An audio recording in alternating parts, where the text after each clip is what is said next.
ರಾಜ್ಯದ ಮೂಲೆ ಮೂಲೆಯಿಂದ ಇದಕ್ಕೆ ವಿರೋಧ ಆಯಿತು. ಎಲ್ಲಾ ವರ್ಗದ ಕನ್ನಡ ಪರ ಸಂಘಟನೆಗಳು ಎಲ್ಲರೂ ವಿರೋಧ ಮಾಡಿದ್ದಾರೆ.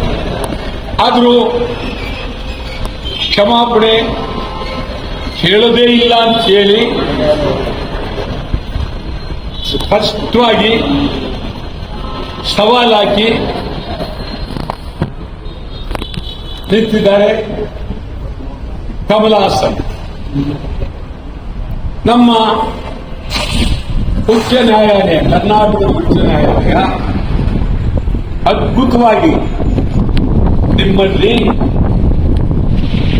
ನಿಮ್ಮ ಮಾತಿಗೆ ಪುರವೇ ಏನಾದರೂ ನಿಮ್ಮಲ್ಲಿ ಅದರ ಬಗ್ಗೆ ಸಾಕ್ಷ್ಯಾಧಾರಗಳಿದ್ದರೆ ನ್ಯಾಯಾಲಯದಲ್ಲಿ ನೀವು ಮಂಡಿಸಿ. ಅದನ್ನು ಬಿಟ್ಟು ನೀವು ಕನ್ನಡ ಭಾಷೆಯನ್ನ ಅವಹೇಳನ ಮಾಡೋದಕ್ಕೆ ನಿಮಗೆ ಅಧಿಕಾರ ಇಲ್ಲ ಅಂತೇಳಿ ಇಲ್ಲಿ ಕರ್ನಾಟಕದ ಉಚ್ಚ ನ್ಯಾಯಾಲಯದ ನಾಗಪ್ರಸನ್ನ ನ್ಯಾಯಾಧೀಶರು ಹೇಳಿದ್ರು ತೀರ್ಪು.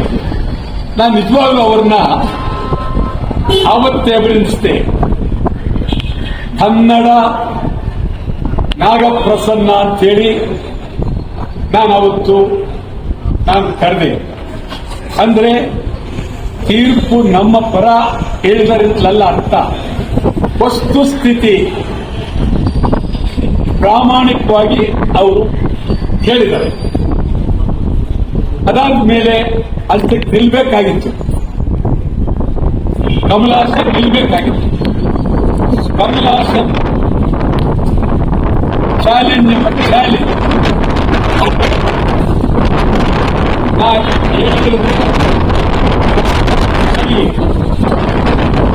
ನಾನು ಹೇಳಿದ್ರೆ ಸರಿ ಅಂತೇಳಿ ಸರ್ವೋಚ್ಚ ನ್ಯಾಯಾಲಯಕ್ಕೆ ಹೋಗಿ ನನ್ನ ಚಿತ್ರವನ್ನ ಕರ್ನಾಟಕದಲ್ಲಿ ಬಿಡುಗಡೆ ಮಾಡೋದಕ್ಕೆ ರಕ್ಷಣೆ ಕೇಳಿ ಅವರು ಬಿಡುಗಡೆ ಮಾಡೋದಕ್ಕೆ ರಕ್ಷಣೆ ಕೊಡಿ ಸರ್ಕಾರಕ್ಕೆ ಕೇಳಿದ್ದಾರೆ.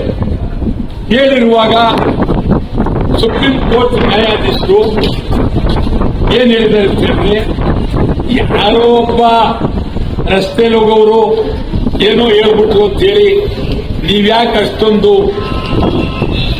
ಗದ್ದಲ ಮಾಡ್ಕೋತೀರಿ, ಮತ್ತು ಈ ಮನುಷ್ಯ ನನ್ನ ಸಿನಿಮಾ ಬಿಡುಗಡೆಗಾಗಿ ಸ್ಟಂಟ್ ಮಾಡಿದ್ದಾರೆ, ಸ್ಟಂಟ್ ಅಂತ ಹೇಳು. ಒಂದು ರೀತಿ ಇದೇ ರೀತಿ ಹೇಳು. ಅದೇನೇ ಇದ್ರು ಅವನು ಇಡೀ ರಾಜ್ಯ ದೇಶಕ್ಕೆ ಪರಿಚಯ ಇರ್ತಕ್ಕಂಥ ಒಬ್ಬ ವ್ಯಕ್ತಿ ಅವನ ಬಾಯಿಂದ ಮಾತನಾಡುವ ಮಾತು ಅದು ಕಡತಕ್ಕೆ ಹೋಗುತ್ತೆ, ಬರಹಗಾರರಿಗೆ ಹೋಗುತ್ತೆ, ಕತೆ ಬರೆಯೋರ್ಗೆ ಹೋಗುತ್ತೆ. ತಮಿಳುನಾಡಿನಲ್ಲಿ ಇದೆ ಅಂತ ನಮ್ಮ ಭಾಷೆಗೆ ಹುಟ್ಟಿರ್ತಕ್ಕಂಥದ್ದು ಕನ್ನಡ ಅಂತ ಇದರ ಎಲ್ಲ ಹೋಗುತ್ತೆ.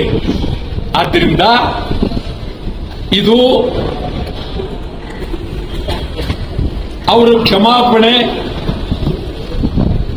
ಕೇಳಲೇಬೇಕು, ತಪ್ಪಾಗಿದೆ ಒಪ್ಪಲೇಬೇಕು.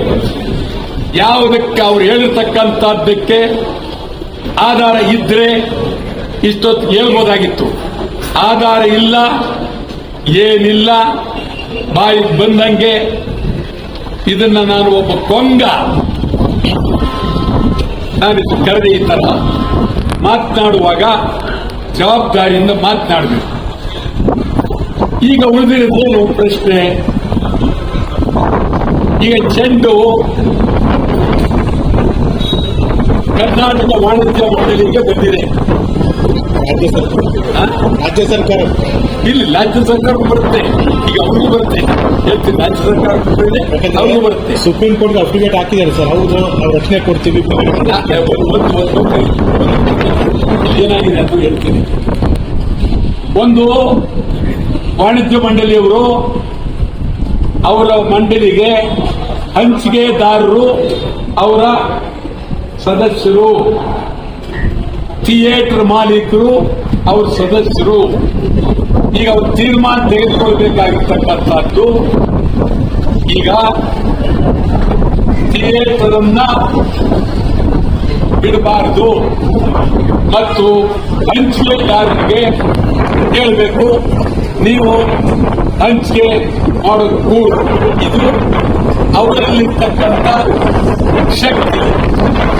ಕರ್ನಾಟಕ ಸರ್ಕಾರ, ನಾನು ಗಂಭೀರವಾಗಿ ಹೇಳ್ತೀನಿ, ಕರ್ನಾಟಕ ಸರ್ಕಾರ ಇನ್ನೂ ಅದ್ಭುತವಾಗಿ ವಾದ ಮಾಡಬಹುದಾಗಿತ್ತು. ಸರ್ವೋಚ್ಚ ನ್ಯಾಯಾಲಯದಲ್ಲಿ ಇನ್ನೂ ಅದ್ಭುತವಾಗಿ ವಾದ ಮಾಡಬಹುದಾಗಿತ್ತು. ಇವರು ತಮ್ಮ ಸ್ವಂತ ಭ್ರಷ್ಟಾಚಾರಗಳಿಗೆ ಉನ್ನತವಾದ ಬಾರಿ ವಕೀಲರುಗಳನ್ನ ನೇಮಿಸ್ಕೊಳ್ತೀರಿ.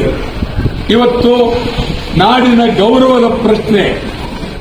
ನನ್ನ ಪ್ರಕಾರ ಸುಪ್ರೀಂ ಕೋರ್ಟ್ನಲ್ಲಿ ಉನ್ನತವಾದಂಥ ವಕೀಲರನ್ನ ನೇಮಿಸಬೇಕಾಗಿತ್ತು. ಈಗಲೂ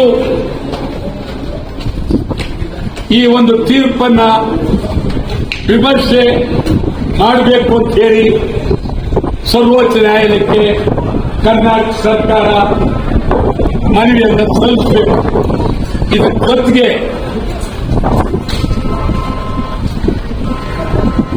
ಫುಲ್ ಬೆಂಚ್, ಪೂರ್ತ ಬೆಂಚ್ಗೆ ಹೋಗಬೇಕು ಅಂತ ಹೇಳಿ ಮನವಿಯನ್ನ ಸಲ್ಲಿಸಬೇಕಾಗಿದೆ. ಹೋರಾಟ ಮಾಡುವವರಿಗೆ ನೀವು ಕಾನೂನು ಕ್ರಮ ಕೈಗೊಳ್ಳಿ ಅಂತ ಹೇಳಿದ್ದಾರೆ. ಹೋರಾಟ ಮಾಡ್ತೀವಿ. ಹೋರಾಟ ಇದ್ದೇ ಇದೆ. ಮತ್ತು ಈ ಕೊಡಬಲ್ಲಿ ಇದು ನೋಟಿಸ್, ಇದು ನಮಗೆಲ್ಲ ನೋಟಿಸ್ ಕೊಟ್ಟಿದ್ದಾರೆ. ಈ ನೋಟಿಸ್ ಯಾವುದಕ್ಕೆ ಅಂತಂದ್ರೆ, ಇಲ್ಲಿ ಕೊಡಿ. ಈ ನೋಟಿಸ್ ಯಾವುದಕ್ಕೆ ಅಂದ್ರೆ, ಮೈಸೂರು ಬ್ಯಾಂಕ್ ಸರ್ಕಲ್ನಲ್ಲಿ ಉಚ್ಚ ನ್ಯಾಯಾಲಯ ನೋಟಿಸ್ ಕೊಟ್ಟಿದ್ದಾರೆ. ಇದಕ್ಕೋಸ್ಕರ ಅಲ್ಲ, ಥಿಯೇಟರ್ಗೋಸ್ಕರ ಅಲ್ಲ, ಸಿನಿಮಾಗೋಸ್ಕರ ಅಲ್ಲ. ಆದ್ದರಿಂದ ಹೋರಾಟ ಮಾಡ್ತೀವಿ. ನಿಮ್ಗೂ ಅರ್ಜೆಂಟ್ ಇದೆ. ನಮಸ್ಕಾರ.